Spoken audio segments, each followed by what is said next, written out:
ते शिवसेना शिष्टमंडळ मुंबई पोलीस आयुक्तांच्या भेटीला गेले। महत्त्वाची बातमी या क्षणाची। खासदार संजय राऊत यांच्या विरोधात तक्रार करणार असल्याचं कळतंय। राज्यात नेपाळसारखी परिस्थिती उद्भवू शकते। राऊतांच्या या वक्तव्याविरोधात तक्रार करणार असल्याचं कळतंय। राऊतांनी जी टीका केलेली होती, नेपाळप्रमाणे राज्यातली परिस्थिती होईल या संदर्भात त्यांनी जे वक्तव्य केलं होतं, शिवसेना शिष्टमंडळ आता मुंबई पोलीस आयुक्तांच्या भेटीला या संदर्भातली तक्रार देण्यासाठी गेले आहे।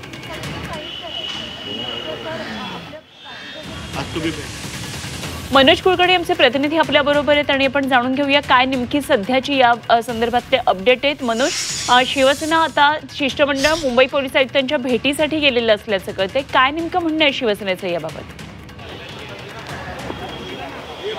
अगदी बरोबर आहे।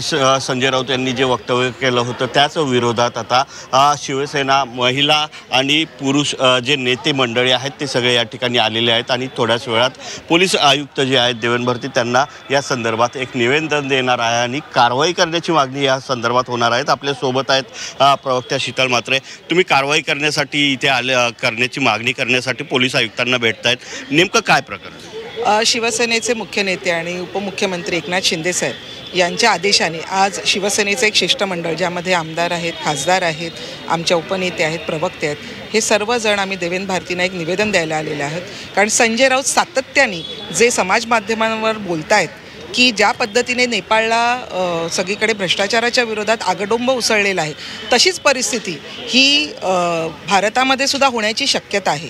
मला असं वाटतं की भारतीय न्यायसंहिता कलम 150 नुसार जर कोणी भारताच्या विरोधात किंवा देशाच्या विरोधात जर अशा पद्धतीने वक्तव्य करत असेल तर त्यांना 7 वर्षाची सक्त मजुरीची शिक्षा होण्याची प्राविधान त्याच्यामध्ये आहे। तर त्या पद्धतीने त्यांच्यावर कारवाई व्हावी, कारण त्या नेपाळमध्ये महाराष्ट्रातले अनेक जण अडकलेले आहेत, ते कसे सुखरूप परत येतील हे बघतायत एकनाथ शिंदे साहेब। या गोष्टीचं राऊतांना काही पडलेलं नाहीये।